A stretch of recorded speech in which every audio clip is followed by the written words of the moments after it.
Et ben le nouveau, ça, qui s'appelle Ne t'arrête pas de courir, c'est l'histoire d'un jeune homme de 33 ans maintenant, qui a exactement le même âge que moi, qui a grandi au même endroit que moi, dans la banlieue sud de Paris, dans l'Essonne, dans le 91, qui s'appelle Toumani Koulibaly, qui a grandi dans une famille malienne. Ils étaient 18 enfants à la maison, donc déjà un contexte familial un peu particulier. Et dans cette famille, ils s'en sont tous plus ou moins bien sortis, et lui est le seul de la famille à être parti en vrille assez rapidement dans le vol, le vol et puis les cambriolages. Il a d'abord commencé par voler une Game Boy dans sa classe, et puis finalement il est monté en grade, il a volé des CD à côté de chez lui dans le supermarché, et puis il a commencé à courir devant les vigiles, et puis l'engrenage s'est très vite mis en place. Et son histoire est incroyable parce que bon, la banalité de la délinquance fait qu'un jour ou l'autre, vous vous faites choper et puis vous allez en prison. Donc c'est ce qui lui est arrivé. Là, on avait 17-18 ans à l'époque, 18 ans, quand il s'est retrouvé à Fleury. Moi, je passais mon bac justement à cette époque-là. Et quand il est sorti de prison, une de ses sœurs lui a dit « Tu peux pas continuer comme ça, faut que tu fasses quelque chose de ta vie, quoi. » Donc lui, il n'avait pas de passion. Les filles, ça l'intéressait pas plus que ça.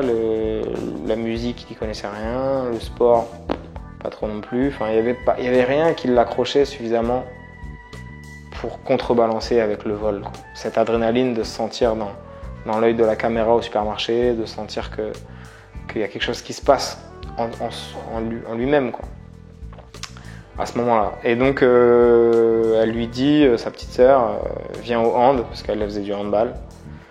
Et peut-être que ça te plaira, peut-être que tu trouveras quelque chose, enfin que tu vas te dépenser au moins, ça va te vider le corps, quoi. Et il y va, il se retrouve pas si bon que ça au hand, mais en tout cas physiquement il est impressionnant. Son entraîneur lui dit mais c'est pas possible, j'ai jamais vu un mec qui court aussi vite que toi, enfin il faut que tu ailles vers l'athlétisme, ils vont te trouver une discipline, ce sera peut-être du saut en longueur ou du lancer du poids, mais ils vont te trouver quelque chose. Et puis bon, il y va et il se retrouve très très rapidement vice-champion de France du 200 mètres, champion de France du 400 mètres, membre de l'équipe de France d'athlétisme, qualifié pour les Jeux Olympiques.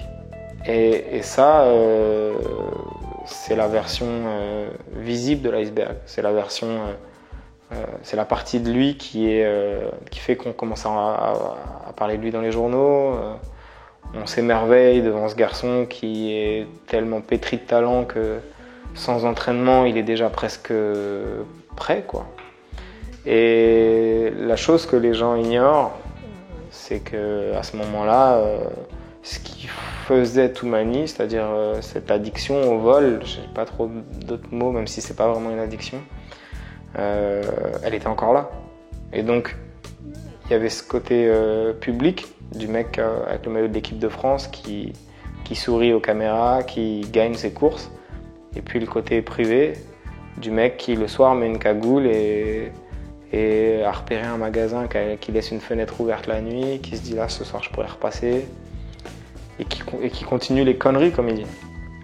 Et ça, cette énigme-là, elle m'a intéressé parce que il y a tout un paradoxe dans ces quartiers-là, à vouloir s'arracher au quartier, à se dire je vais m'acheter un pavillon, il y aura un chien dans le jardin, j'aurai une belle voiture, un beau métier, et puis voilà, je vais sortir de cet univers-là.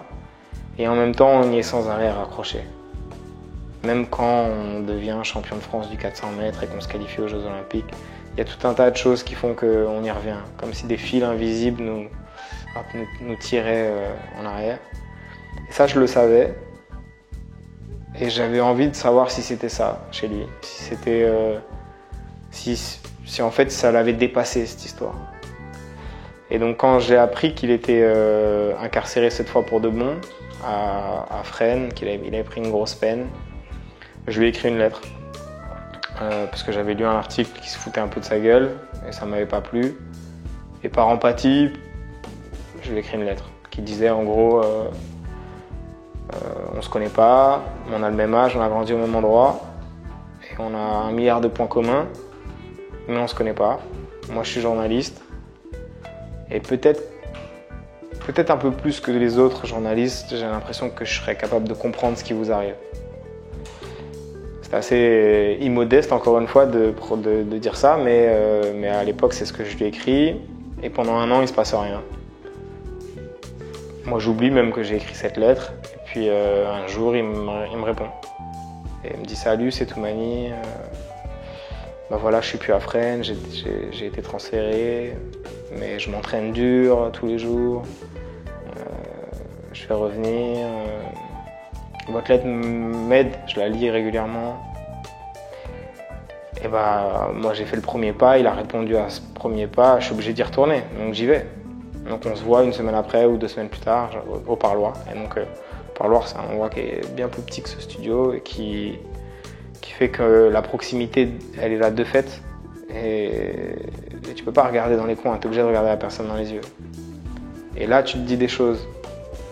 Et tu apprends à te connaître. Et c'est une vraie rencontre dans le sens où je suis sincèrement intéressé par son histoire. Et lui, il sait pas vraiment pourquoi il accepte que je sois là. Mais de fait, le courant passe extrêmement bien et on se revoit la semaine suivante et la semaine d'après et celle encore d'après. Et les mois passent et les années passent.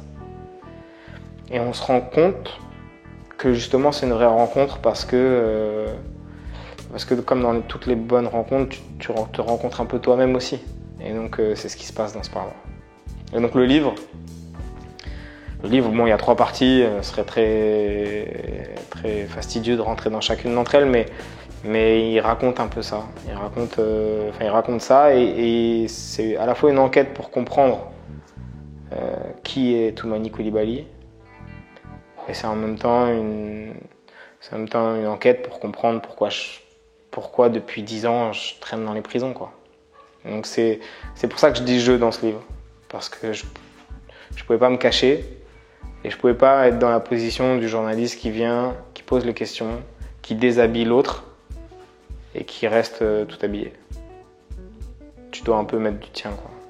Donc c'est ce que j'ai essayé de faire.